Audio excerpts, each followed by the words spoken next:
Here's my fundamental belief, and this may sound weird to you, but the moment you could accept it as partially true for you, everything will shift. No one cares. No one cares. No one cares. I say to myself all the time, no one cares. So Matt, you hire me to speak. I fly up. I say it that Four Seasons, but the person above me makes too much noise. There's something happening that's horrible. I got in late. I only got 3 hours of sleep. I didn't feel good, right? But the next morning, when I get on stage, does anyone care? And what if I did this? Morning, everybody. I want to thank you for coming to the 5-day seminar I'm about to start. But first, I need to tell you that my wife is currently upset with me, and both of my children hate me. My dog bit me, and last night I got 2 hours of sleep. And I just wanted to make sure that we started the event with the express understanding that my misery will now be your misery. So let's get started for 5 days.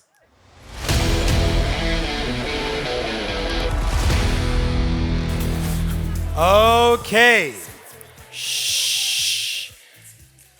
So, how many of you have ever been in a place where you were not as confident as you needed to be? Do I need to restate the question? How many of you at times in your career have been in a place where you felt vulnerable, uncomfortable, not as sure of yourself, and the situation warranted you being powerful, but you were lacking some of that, say I.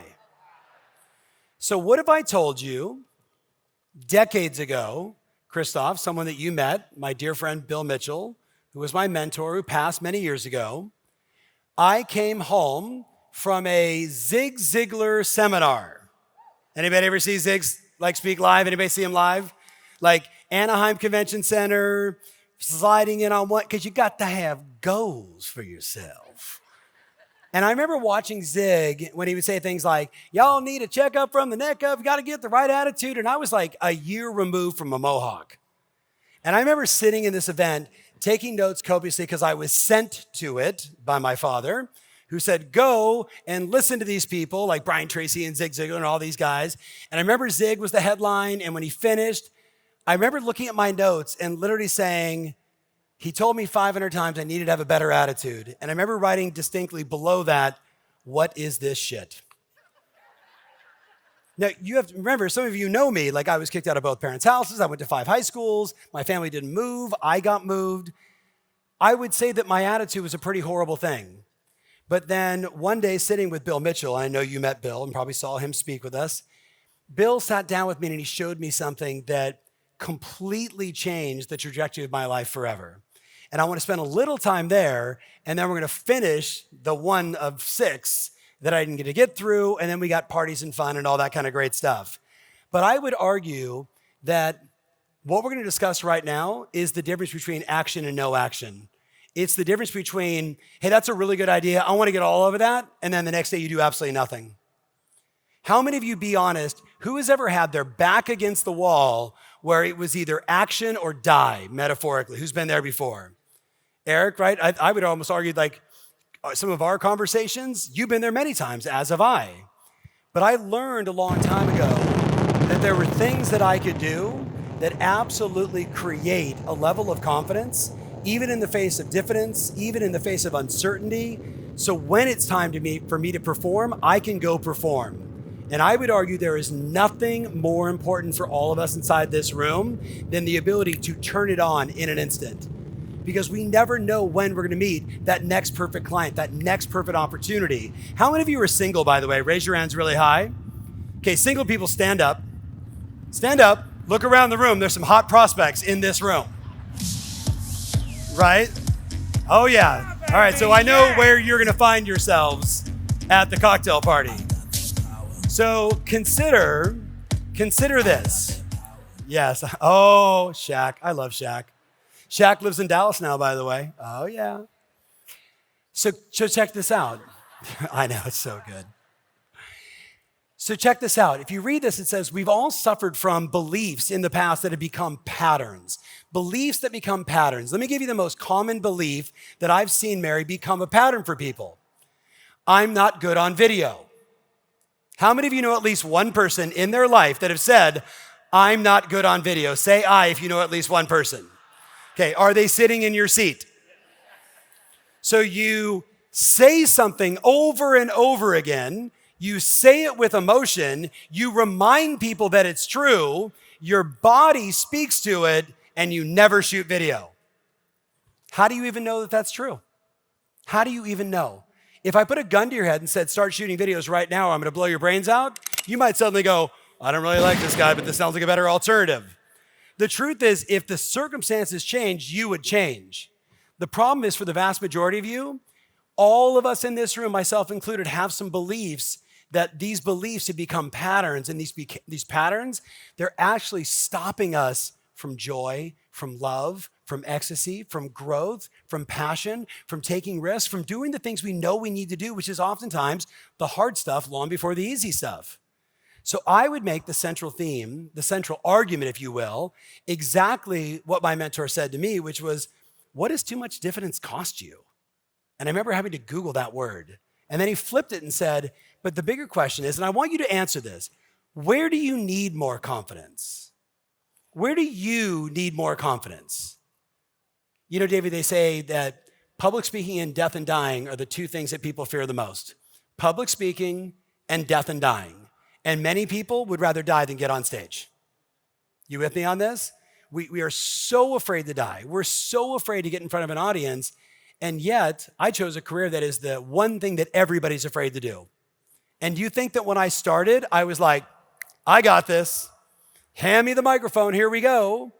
Or do you think there was a chance that I was backstage with my older brother, Matthew, slightly paralyzed, because I started my speaking career, my first event was 5 days long. And I did 20 in the first year. And I would sit in the back of the room and literally, Glenda, I would shake nervously. I don't know if you guys have ever been there before, where you're just like, oh my God. And then I'm thinking to myself, like, it doesn't matter. I gotta get out there. And I remember the first time in my life, I did this, and many of you have seen it before, where I was like, okay, right now, baby, I just gotta get myself ready because no one gives a shit. I just gotta get up and do my thing. Let's go, let's go, let's go, let's go. And like that little pattern gets me on stage. Now, if you were at one of my first seminars, I am so sorry. Because they didn't suck. They were worse than suck. Like it was so bad because I didn't know what I was doing and I didn't have the confidence. Well, flip that to today, 4,000 speeches later. Here's my fundamental belief. And this may sound weird to you, but the moment you could accept it as partially true for you, everything will shift.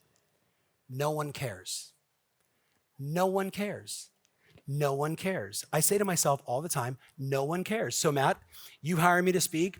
I fly up. I say it that Four Seasons, but the person above me makes too much noise. There's something happening that's horrible. I got in late. I only got 3 hours of sleep. I didn't feel good, right? But the next morning, when I get on stage, does anyone care? And what if I did this? Morning, everybody. I want to thank you for coming to the 5-day seminar I'm about to start. But first, I need to tell you that my wife is currently upset with me, and both of my children hate me.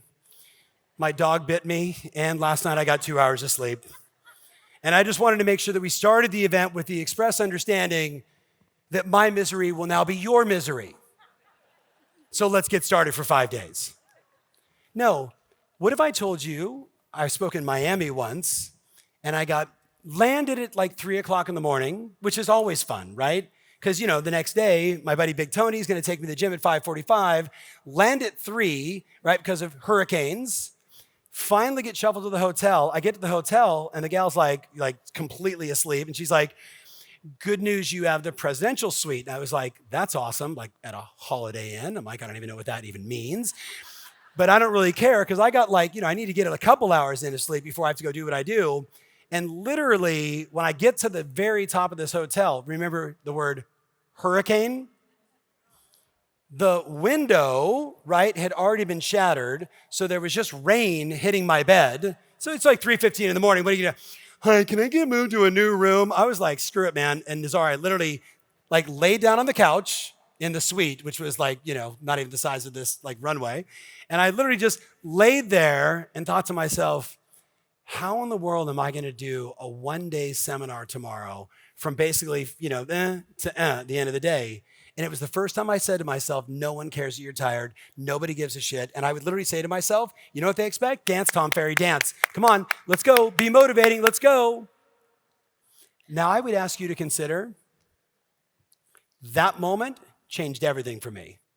The moment my mentor said to me, it is your self-talk, the questions you ask yourself, it's the way you move your body. This is what he meant when he said, you got to have a good attitude. It actually broke down the science of it for me. So somewhere in your book, I would love for you to write down the following. Write this in your notes, and I promise you, when you take this on, how many of you have children that you're aware of? Say aye. If you have children, I believe the single greatest gift you can give to your child at any age, I've got a 24 to 20-year-old, the greatest gift you can give them is to show them how to turn on confidence in a dime, in an absolute instance. And what we know is, since everything is a pattern that we run, everything we do is a pattern. Getting up in the morning is a pattern, having breakfast is a pattern, driving your car to the office is a pattern, not making phone calls is a pattern, making phone calls, it's all a pattern. But what we have to be conscious of is I need to start creating the patterns that give me the results that I want. So when he said to me, your self-talk, your physiology, and the way you move your body and your focus, all that is what he meant by your worldview, your attitude. So what if I told you that morning in Miami when my buddy picked me up and he's like, hey man, you ready to go to the gym? He's got this big Tony guy, and there's little Tony and big Tony. Big Tony's like 6'4". Right now I think he's in like Columbus, Ohio. And he was like, hey man, are you ready? You ready? Like he'd already had like 3 Cuban coffees and he was just like on coke, right? Like he was all lit. And I was like, dude, I got the best night's sleep. I'm totally ready to go. Now, am I lying to myself? Yes or yes? But is that a better lie than, today's gonna be horrible and I'm really tired and I don't wanna go to the gym? And he was like, oh, that's good. He's like, man, I know the storm's like, we're delayed a bunch of flights. I'm like, yeah, man, not mine, dude. I'm totally rested. I'm ready to kick ass. Let's go to the gym. Let's do legs. Like, let's go, man. Ooh, right? And have this great leg workout. Go back. Yes, I had Cuban coffee, which I think you can just like needle that stuff, right? It's pretty intense. Like I was like, I'm going to need another one around noon, just saying. But I had one of the best speaking days of my life on a couple hours of sleep in a miserable situation, because I acknowledge that if I'm talking to myself the right way, I'm gonna will myself into doing the things I have to do. Yes or no? Yes or no, people? And then I understand if I'm asking myself better questions like, hey, what am I committed to today? What could I do today to make this day the greatest day of my life? What could I do to have this moment be the moment that I reflect on 20 years later and say, that was the moment that I turned around and said to myself, never again. No one wants me in a bad mood. No one cares if I'm having a bad day. I got to show up at my best self every day, no matter what, and I got to do the hard shit first. You guys with me on this? Am I talking to you, yes or no? And then he said to me, hey, Tom, when you do that, you start creating action towards or away from your purpose. Towards or away from your purpose, dependent upon your worldview, and all it does is produce a result. Like shooting a video produces a result, like making that phone call produces a result, like being super polite to somebody for no apparent reason, giving somebody some money because they need it. All these things are just results that happen in life, and they can be positive or negative. It doesn't make a difference. It's just a result. It's just a pattern. But the bummer is the pattern, guess what, guys? It keeps spinning. And many of you, we've put ourselves into these patterns that we are, Charles, so successful today because we've learned how to run these plays that have become ingrained in us. It's who we are now. And the more we do it, suddenly, Lisa, you go from 65 to 75 to 85 to 115 because you're running the right pattern. Do you guys get that? So here's my question. You ready? What's the most important message you want to install? Matter of fact, let's play a game. You ready? Grab your phone. Turn the video on. Turn the video on. You know how, okay, if somebody needs to show you how to do that, grab your phone, turn it on yourself. Turn it on yourself. This is going to be fun. Now, you know how to do that, right? You look at the green dot. Here's what I want you to do. I want you to take 15 seconds, and I want you to tell yourself, about who you are when you're absolute best state. I want you to tell yourself in a way, in a tone, in an energy that if you listen to this later, you'd be like, she's a badass. I love that girl. You go, girl. I'm going to play this every single day. This is my eye of the tiger, if you will, like from Rocky. But here's the thing. If you go like this, I'm a little nervous right now because the person next to me isn't saying anything. Or I'm by myself right now and it's in Australia and they just woke up and they're like rubbing their eyes and my kids are asleep, right? I want you to do it in a way that maybe looks like this. You got this. You are the kind of person that walks through walls. You are the kind of person that will do whatever it takes. You are fearless. You are powerful. You are unstoppable. Why? Because you've got faith, you've got power, and you're willing to do the shit that nobody else is willing to do. And that, my friend, is why you will always be dominant, not this decade, but the next decade and the next decade after. Keep being a badass. Like that kind of video. You guys with me? You guys got the idea? Stand up. Stand up, because you can't do this sitting. You can't do this sitting. And by the way, it's going to be loud. So when your neighbor next to you is going loud, be louder. And if you're really competitive, you can go, look, I may be a badass, but that girl's got it going on. But anyway, so I'm going to give you 20 seconds, and I want it to be electric. Pretty girl in the pink, stand up. All right. You got 20 seconds. This is just for you, and you've got to make it compelling. Go.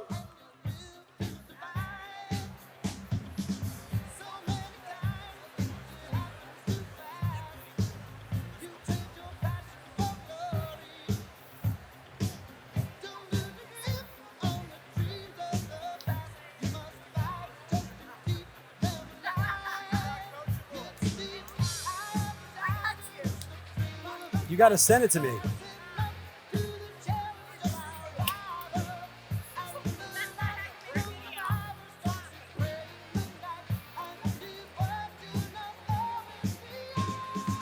Once you've got it, raise your hands. All right, now do me a favor, high five somebody and grab your seat, feeling strong. Grab your seat, feeling strong. All right. So, I need the video loud for this one. How many of you know this character? How many of you know this character? I bet he's a lot like all of us inside this room. Sometimes somebody told him that he couldn't. And if we listen to that pattern versus the right pattern, we'll listen to what Conor McGregor had to say. For many times I was laughed at and not believed in, but you know what? Nothing external can defeat the internal. The only thing that can take someone down or break you down is internal. Nothing external is strong enough. It's just about making sure your internal dialogue and your internal belief in yourself is strong enough that it can withstand the external. Yes. The external is there. Yes. You've got to accept it. You've got to embrace it. You've got to understand it and be aware of it. But don't let it seep into your internal dialogue. Yeah. Think about it, my friends. Think about it. Now, you might say, this feels kind of rah-rah. This feels kind of motivational. Does this shit last? 2 decades. 2 decades of conditioning myself over and over and over. And what many of you, I know you got, and I appreciate many of you that text me, thank you, Andrew, being vulnerable and letting you know that I've also been in that same situation where things were hard. What do you think got me out of it? Saying that things were hard? Or do you think it was the conversation, Teresa, over and over again? You got this. This is temporary. You're better than this. Keep moving forward. What are you going to do? Quit?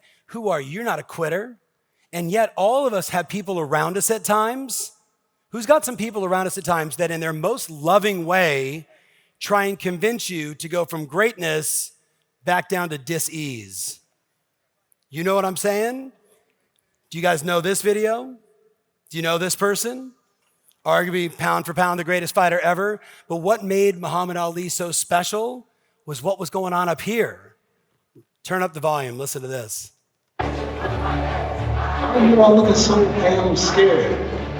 Like you're going to the funeral. I'm the one fighting George Foreman. You've been believing all that stuff you've been reading about how hard he hits.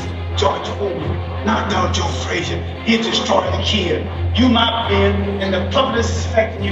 The hell with George Foreman. When you get out here, if you're afraid, just smile. Just act like you're happy.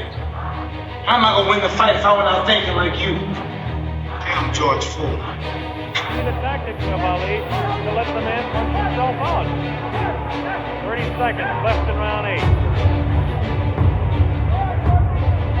Very even fight. Ali, a sneaky right hand. Another sneaky right hand. This time he works over the shoulder a moment.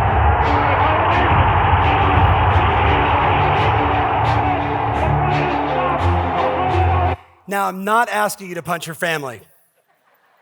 I want to be clear. But do you hear his dialogue? There's going to be doubters, yes or no, my friends. You don't think I have people that love me that said, hey, man, come on, maybe you can just slow things down a bit. I'm like, no, you don't understand. Like, I got to keep going for this. This is who I am. This is my life. I'm going to die. You're going to go to lunch and everybody's going to forget. So while I'm here, I'm going to be as special as I can be. I'm going to go as big as I can go to serve as many people as I can. So if I've got to get uncomfortable, so be it. Now, do you guys know this one? This is my favorite. Do me a favor, turn to your buddy and say, he wants us to do this before we prospect. Okay, say it again one more time. And if you don't understand what this is a team called the All Blacks from New Zealand who have a little way that they warm up against their competition that's slightly different from everybody else. This is you in your sales meeting.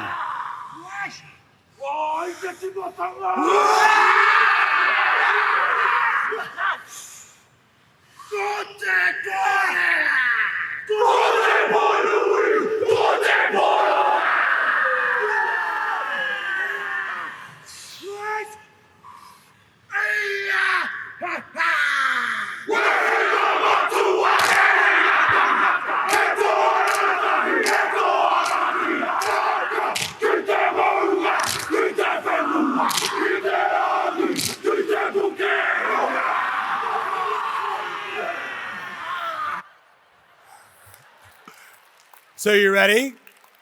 This is what I would do right after that. Let's get on the phones. Now you guys think I'm kidding, but I got a lot of friends in this room that can remember when I was slightly obsessed by a History Channel show called Vikings.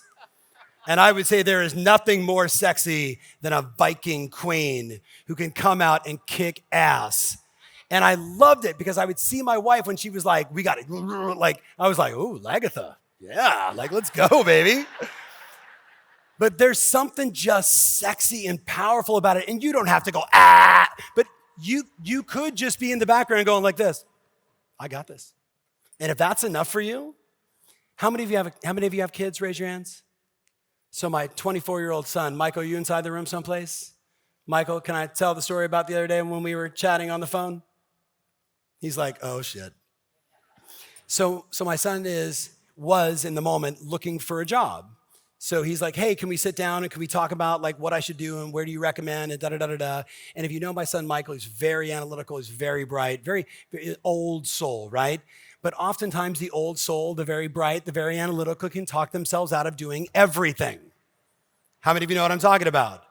So he calls me and he's like, or I think I called him. Hey man, we went through the list of the people that you should call. We talked about the questions you should ask. Have you made any of your calls yet? And he's like, oh, no, Dad. I keep looking at the list and like, some of these names, like, I'm not sure. You guys ever done this before? Who has done this before? Say aye. So Michael, so you're not alone in this, right? Every hand just went up. Like, if I call that one, maybe I'll call this one first because they might be easier, but I'll work my way up to that. And well, first I've got to go to the bathroom and I haven't eaten all day. So let me get some food. Does this sound like a pattern maybe some of us have run? So I'm driving home and I call him. I'm like, how'd the calls go? And he's like, well, I didn't make any calls because I'm like, Michael, okay, so where are you right now? Well, I'm at the place. Okay, well, I'm going to see you in like 30 minutes. So, between now and 30 minutes, you could probably have some conversations. But tell me, what are you feeling right now? He said, well, I'm just, and I could just hear him. I'm like, okay, dude, you're Michael Ferry. You got a waist this big. You got shoulders like this. You got a chiseled jaw. You're a handsome motherfucker. Like, get your ass up. He's my son, so I can speak this way. I'm like, stand up. And he's like, okay. And I'm like, start walking around. He's like, okay. And I'm like, okay, so now let's talk about the way you want to make the phone call. Your shoulders need to be back. Your chest needs to be up. You need to realize that you're Michael Ferry. You got this. All these people love you. I gave you softball people only. And he's like, oh, so wait a minute. Like, I should be standing. And I'm like, yes, because when you stand, you feel better. You're energized. Where should your shoulders be? Your shoulders should be back. Where should your chest be? Chest should be up. Should it be smiling or her? Like, oh, I should probably be smiling. And all of a sudden he's like, okay, I totally get this. I've seen you speak before. I know what you're doing to me. I got it. And I'm like, okay, call people. He goes, what? I'm like, yes. Dude, you're primed. You're ready. Call people. And I go, bye, click. I come home. He's like, I made some phone calls. I'm like, oh, funny how that works. Funny how that works. Put yourself in the right state. And here's the best part. Guess who he was calling? Some of the biggest CEOs in our industry. And they loved it. And they had all these great conversations with him. And they were referring him, and hey, and I got something for him, maybe this. And he's like, this was far easier than I thought. The fear of it is what stops us. The fear is video. The fear is making the phone call. It's whatever it is. It's asking that person out. It's saying yes to whatever it is. It's that fear, my friends, that stops us. But the second you put your shoulders back and put a smile on your face, and you all know this, and yet many of you haven't conditioned it in a way, so you only show up big, I don't know, when it's convenient. When is it convenient? I don't know if there's anything that's convenient, that's big, that has possibility, that changes the family dynamic, that has everybody in my world showing up and saying, let's go. So check it out. The greatest cheat code on the planet for me is doing stuff that others won't. That is my greatest cheat code. When everybody else says videos are stupid and that's a bad idea, cool, I'm all in.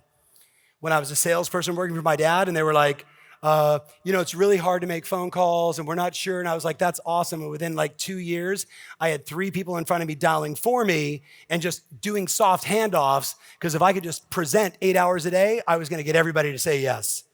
Like, how fast can you turn it on if you choose to physiologically, right? That's really the first move. So do me a favor, turn to your buddy, look them right in the eye and say, nice body.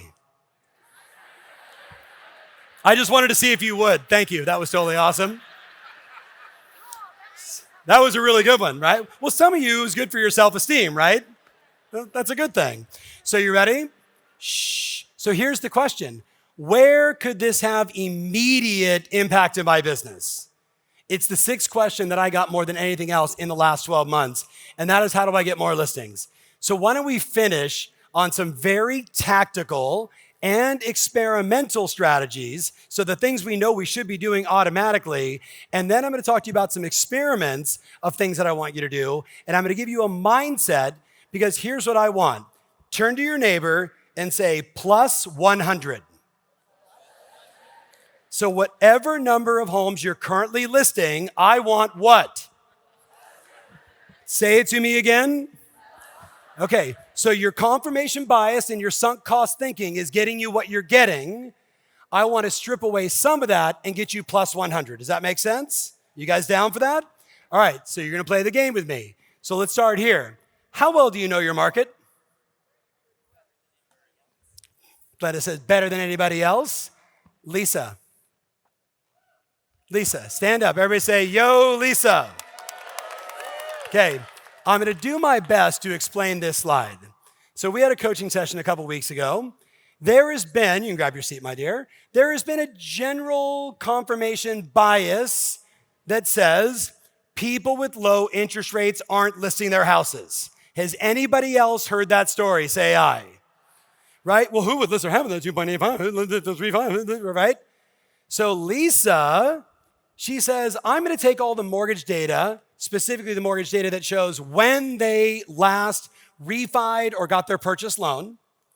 And I'm going to get that data into ChatGPT, and then I'm going to put it against the listing sold data. And I'm going to look to see who is actually moving. And if you look on that, there's the state of Massachusetts. I recently got a loan in the last 3 years. Lisa, am I saying this right? I recently got a loan in the last 3 years. So if you got a loan in the last 3 years, yell out loud what you would expect the interest rate to be in 2020. Yell it out loud. Okay, I would say probably 3.5. Maybe they did it at the end of 2019 and we could be off by a couple of months. But the odds are they got probably a 3. If their credit was bad, maybe they had a 4, or maybe they had to do something and it went as high as 4.75. But it certainly isn't 7 plus. And yet that was the largest number of listings sold in the state of Massachusetts. The confirmation bias that we have, the frickin' story you keep telling yourself, no one with a 3 is ever gonna move. We see it on the news, don't we, my friends? Who would sell their house if you have a 2.85? My buddy Steve Harney. By the way, the fact that we got Steve Harney to come out of retirement, are you guys ready for that? That's gonna be so nutso tomorrow. Steve tells this funny story. He says, oh yeah, so you and your spouse are getting a divorce and you look at each other and you're having hallway sex. Screw you in the hallway, right? And you're angry and you know that it's over and you're angry at each other and you turn to each other and say, but we can't sell our house. We got a 2.85 interest rate. I'll just sleep on the couch. You sleep over there. No, the 7 Ds, people, it's just happening every day. But do you get the sunk cost thinking of the moment you say nobody ever, this group never, you've already shrunk your addressable market. So check this out. Ask yourself, in my market, how many homes, condos, and duplexes are there? Do you know that number? Do you know that number? You should be able to. Do you know how many homes are in America? Am I at the National Plumbers Association? Do you know how many homes are in your city? Right now, some of you are saying yes, some of you are saying no. How about how much new construction? 4 years or newer, because if it's 4 years or younger, it's basically new. And we know that's what most consumers want. How about how many annual transactions just in the last 3 years? How about what are the price trends inside your market? How about the fact that you should know your turnover by zip code? By zip code, and maybe even by territory, subdivision, etc. What are the major industries that are impacting the values of your properties? Where are people moving from when they come to your town? Where do they go when they leave your town? All data that's easily accessible to all of us. And then, by the way, who are the top 5% of the listing agents inside your marketplace? How well do you know your market? How well do you really, really, really know your market? I think many of you know it enough. But I'm going back to that amateur expert conversation. We know the answer is you got to be the knowledge broker. We know that a deep knowledge of your field and your area sets you apart, that when you speak, they're like, I'm talking to him. He knows what he's doing. Hey, you got to talk. I know a lot of people sell houses, but you got to talk to my gal. She is the all-knowing. She is Yoda in this business. So every year I take 5 big MLSs in the country. And for my Canadian friends, you know how hard it is to get data. But in talking with all my friends there, it's very similar. Different in Mexico. We know the Knicks of the world are dominating on transactions. Big shout out to you, my friend. So every year I look and say, what are the top 1% on average doing? The top 1% right now is controlling almost 21% of all the listings in the market. So let's take a look at this. What is that?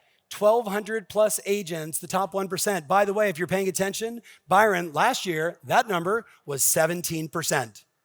So the top 1% moved up almost 4 basis points on the amount of listings that they are taking in the market. The top 3%, right, including the 1, are now at 31%. They were like 28%. They've also moved up. 3% more of the market is coming to the way of the very best. And then the top 5%, it was at 36. It's now at almost 38.5. And right now, the top 25% across the US and Canada, hard for my friends in Europe that are watching, easier for my friends in Australia, they're controlling 70% of the market, almost 71% of the market. The rich are getting richer and richer and richer and richer. And what's scary for me is how many agents around the world that are in the bottom 75%. What are they doing? What are they not doing?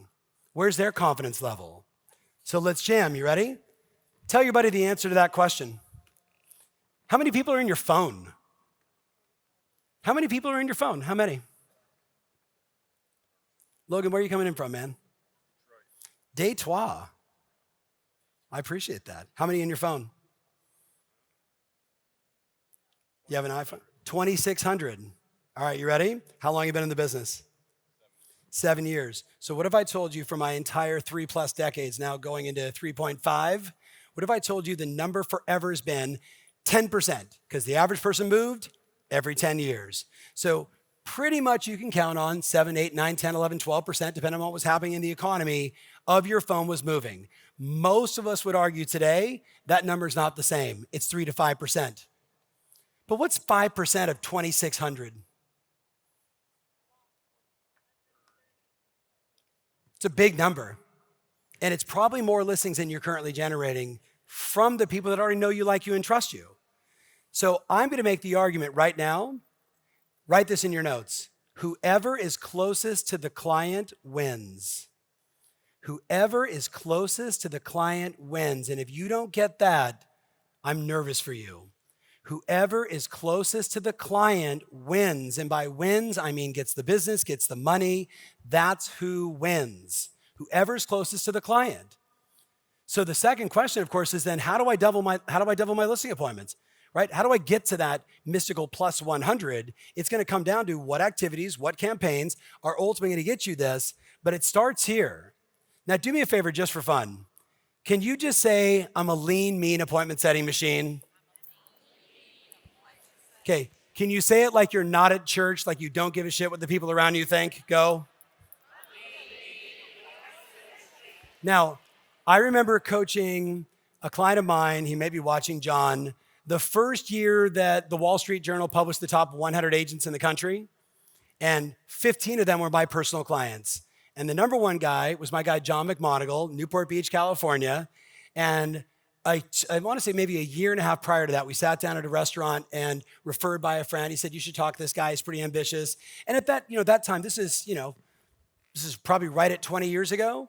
He was already pretty successful selling about, call it like $100 million a year. And if you're doing $100 million a year in sales and it's 2 decades ago, you're a pretty successful real estate agent. So I asked him one day, what do you love to do more than anything else? He's like, I love going on listing appointments. I love presenting. I love going to people's houses. Like that was his happy place. And I said, how often do you do that? He goes, a couple times a week. Newport Beach, Laguna, average sales price back then, $1.5 million, $2 million, occasionally a big one. He said, but I got more in me. I'm like, what if I got you on 3 a day? What if I got you on 3 a day? And he was like, 3 a day? And his mind starts racing. He's like, I might be tired on Friday. And I was like, well, my buddy Chris Duma, who he knew, and Chris is a longtime friend who's a brain surgeon in Newport Beach, who does 15 brain surgeries a week. And I reminded him that Chris was opening up people's brains and pulling out pieces and repairing stuff. And all he had to do was go, what a nice house. Walk me through it. And he was like, okay, but I might need to get a driver. And I was like, then get a driver. If that's what you hallucinate you need, he gets a driver. The next year, I get him to about 2.5 listing appointments on average, per day in a 5-day work week. And his business completely exploded. And the only difference was he prioritized everything around one thing: get listing appointments. That was it, people. That was it. I mentioned my buddy Lisa, who's just recruiting. I didn't change his marketing. I didn't change any scripting. I just got him to go, this is what I want. And isn't it funny, the moment you say, I want a new Lexus, what do you see everywhere?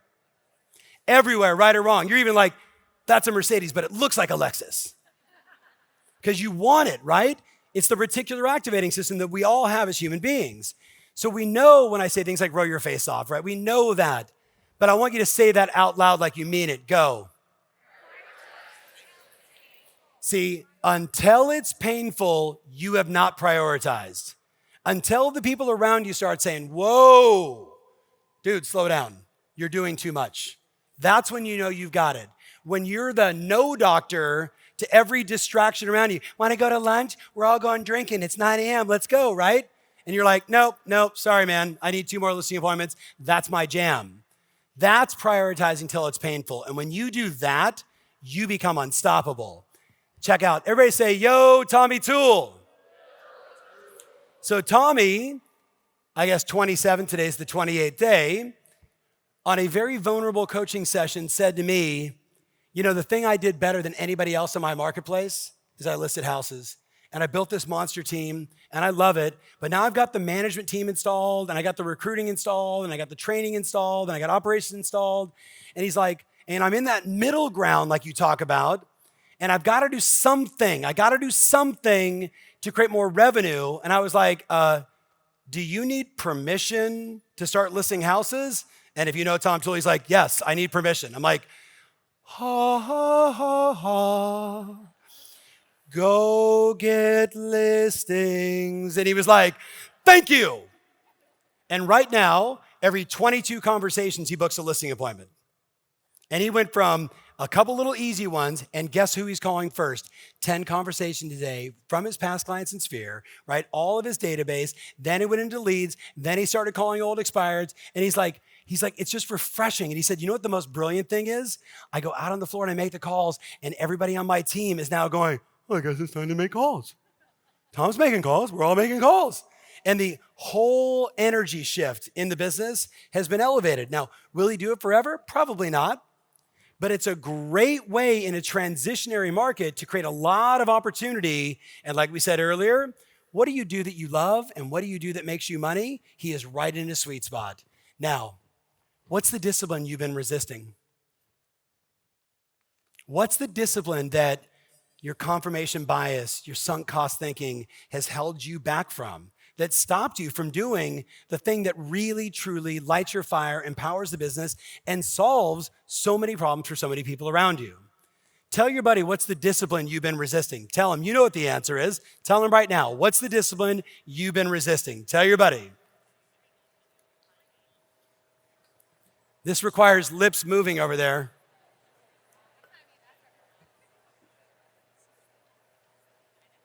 What's that discipline?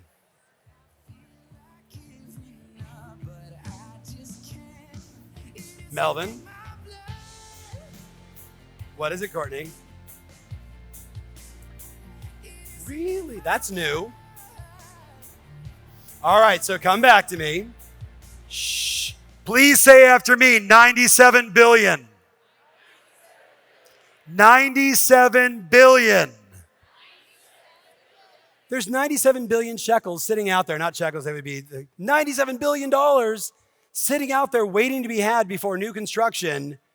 No one in this room gets to complain for as long as you're alive.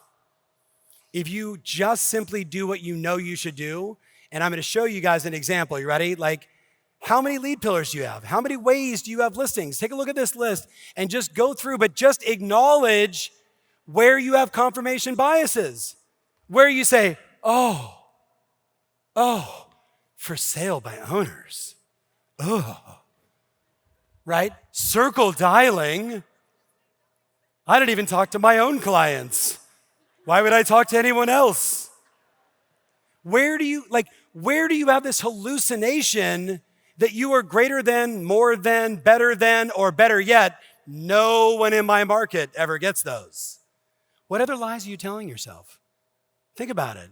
Look up here. How old are you, man? 23. You're going to die one day. Yeah. Aren't you motivated? Yeah. It's super motivating, right? Here's the question. Will you ever live? Because most of us, you have not lived until you stood on the edge and had no idea what was going to happen next. All the joy, all the fun, and all the growth, guess what? It's from stumbling and falling and losing and learning and becoming mature and figuring out that you at 23 have nothing but streets of gold in front of you. And the question is, are you going to play it safe? Do you think God in her infinite wisdom said when you were born, you are a child of mine, go be an amateur real estate agent? Or do you think there was a chance that when you came out and after you got slapped, there was a moment where you, and for the first time, you were fully alive? And a lot of people shrunk from there. I'm just asking you, man. What's your name? Jake. How long in the business? 2 months. Oh my goodness, Jake, stand up. Give him a giant round of applause. Jake, hold on. I got 10 grand. Says you can't book 100 appointments between now and the end of the year. You in? He said, we'll get over here and shake my hand. 10 grand, 100 appointments between now and the end of the year. You're going to mature really quick, brother. You got it, man. I appreciate you. All right, you got him? All right, we got this. All right, so give me the slides. Let's jam. By the way, all the case studies coming your way. Can you say that out loud, please? If Jake gets close to 100 people, someone is going to say yes. Jake, are you married, single, kids, no kids? Single. Are you dating anybody? Cool. Check this out. The more people you ask, the more people say yes. Make sense? Like, he doesn't even know this song.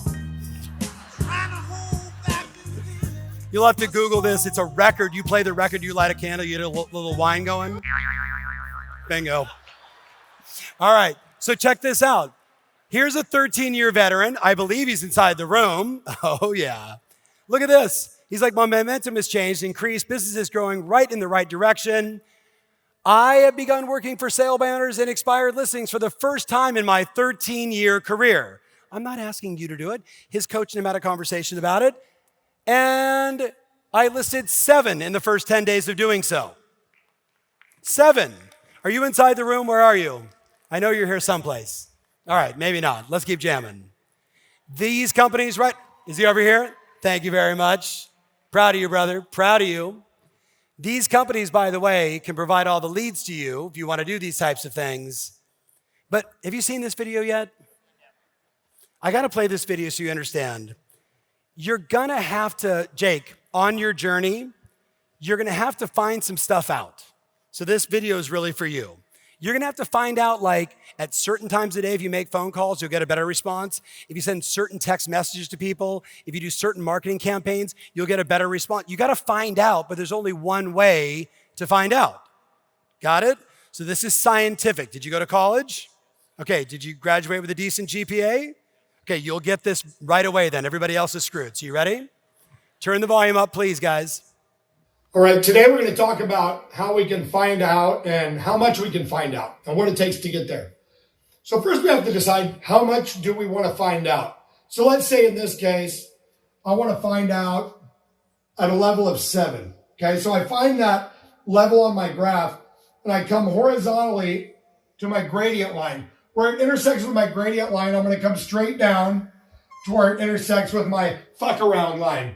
That there is going to tell me how much I have to fuck around to find out what I need to find out. See, as you can see, the more you fuck around, the more you're going to find out. And also, if you stay down here and you never fuck around, you'll never find out. So I hope this lesson is helpful. Thank you. Best video I have ever seen. If you have a child going off to college, do not give them that video. So, you guys want some experiments? All my coaching clients in the room. So if I was working with you one-on-one, these are things we would be experimenting with. And by experimenting, we're going to spend money and time and energy to figure out what works and what doesn't as quickly as possible. And when we find something that works, we're going to go all in on it. Here's the first one. 70-year-old homeowners in 2-story homes as a niche farm. I would argue, now listen very carefully, direct mail, handwritten notes, drop-off note cards, and a fridge magnet. A fridge magnet. A fridge magnet? Is it 1974? Why do I want a fridge magnet for the person I'm doing this for? Kirk Kessel, where are you? Probably in the back. Oh, Kirk. So Kirk and I are driving over this morning. Kirk and I have known each other for 30 years. And I'm expressing to him as I'm role-playing, like, hey, I'm going to talk about this strategy. And Kirk says to me, Tom, one of the biggest things that drives me nuts after 48 years in the business is when a couple that I've known for 30 years, they pass away. And then guess what? The son or daughter doesn't have any information on me, and they just go hire a random agent. And if they knew the parents and I have had this relationship that I sold him the house, that we've been on dinners together, we've been friends forever. And he goes, and I'm losing these opportunities every day. He goes, I'm doing the magnet. And I laughed. And then I said to him, but you got to drop a professional CMA twice a year. And the CMA has to include stories about the neighborhood. stories about the neighborhood so you connect with them emotionally and make it nice enough that it sits on the dining room table or it sits at the coffee table. So then, guess what? Then if tragedy happens, then at least the people know like who the listing agent is. Now, my next one, Jim Allen. List or buy underbuilt lots that are zoned for more than a single family residence. This is where it gets interesting. Now, my guy Jim Allen, standing right over there. Jim, how many transactions last year? 1,390, 1,390. And how big is your sales team? 62. And we talked about this a couple days ago, and I'm going to bring Jim up on stage on Thursday in this conversation I want to have where he's going to unpack this. But Jim is looking at his entire market. I asked you, how well do you know your market? Have you looked at your entire market and said, what are all the pieces of land they've got an SFR on it, but they're zoned for 2, 3, 4, 5, 6, 7? Jim taught me a million moons ago, hey man, go buy the listing, tear it down, build with a builder, 1, 2, 3, 4, 5, 6, 7 properties. You're solving the inventory crisis. You are single-handedly doing it. Now, it requires big thinking, so you're going to hear about that from Jim. Expired listings because of who you are in the market. And guess what? In many markets around the world, they're back. They might be small, but my argument is your brand is so good, why would you not be helping those people? It's not about like trying to get them, it's trying to serve. They had a miserable experience. They got overpromised and underdelivered, and you can solve that. Maureen Fallon. How good was Maureen this morning, by the way, in Tom X? I don't know about you, but if I can figure out a way to get in front of 12, 15, 20 potential homeowners and nurture those relationships, whoever's closest to the client wins the opportunity. This is my new favorite. Listing Airbnbs in oversaturated markets or where the governance has changed, the legislation has changed, and they can't do it anymore. And we're seeing that everywhere. And if you're not looking deep into your market, you're missing opportunities. And then number 6, I want you to build your entire professional network of service providers. Amy, right? You and the team. Amy, can I share? And we did a podcast on this, so you're going to be able to hear this.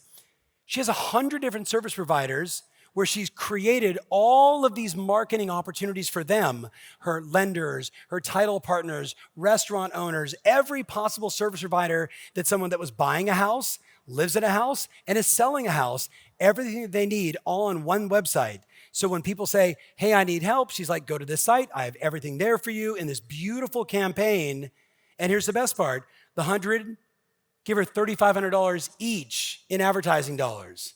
Can anybody figure out how much $350,000 in advertising dollars is before you sell a house? Is that a great way to run a business? Yes or yes, my friends? So Amy has shown us the way, and when you listen to that podcast, we're going to unpack it a ton. A niche marketing is killer, but I want to show you the one that matters most to me. I want to show you the one why I believe we need dramatically less agents and what you can do about it, not to hurt them, but to serve at a higher level. I want you to take on 1,000 homes above and beyond your clients, 1,000 homes. And I want you to start to think about it, Andy, like yours could just be all of Silicon Valley, right? But Andy, think about it. 62% of consumers selected based upon proximity. Whoever's closest to the client wins the client. Who's ever closest to the client wins the client. Did you know that there's 330,000 financial planners that manage $96 trillion in assets? 330,000, not 1.6 million, not 10 million around the world. 330,000 guys and gals manage $96 trillion in people's portfolio. What if we changed our model and we managed our relationships like our CPA does, our financial planner does, our attorney does? What if we did that instead? What if instead of just a geographic farm, David, what if the geographic farm went from geographic farm to homes under management? And you become the service provider for all those people with a different approach. Yes, you'll do transactions, but it's less transactional. It's less transactional in your head and in your heart, and it's more about being their agent inside and out. So I can imagine a world with 139 million homes in the US and 17 million-ish in Canada, that all we need is 156,000 professional real estate agents to manage all $50 trillion worth of homes right now in the US and Canada. Now, I don't know if that's of interest to you. I don't know if that feels too old school or new school for you. But I promise you, we do not need this many agents. You know it and I know it. So I say we change the game. I say you start to imagine a world where you're building a practice, where you're managing your clients' real estate assets, where literally you're managing a portfolio of properties, a portfolio of homes, where you are the educator, the true fiduciary that we talk about, the insider, the resource. But what I'm really telling you is you're no longer allowed to say past. You only have clients. Do you guys get that? And when does someone become your client? When they transact with you? How many of you, like me, go way above and beyond for someone long before they sign a contract? So 9 of us. So this will really be good for the 9 of you. I take people on from the second we begin to communicate. From the second we start to communicate, and it's not that I assume that everyone's going to work with me. It's just, that's just the way I roll. So you're like, hey, I'm in Scottsdale, you're in Scottsdale. Dude, come meet with us. Come hang out. Come be a part of this experience. Let me start having you be in my world. I would challenge you, my friends, as simple as this thought is, it is complex for us to do so. Doug, can you do all of Chattanooga? Probably unlikely. But if every agent in the team had the Zillow leads and the realtor leads and all that stuff, and all that's good and we like it, right?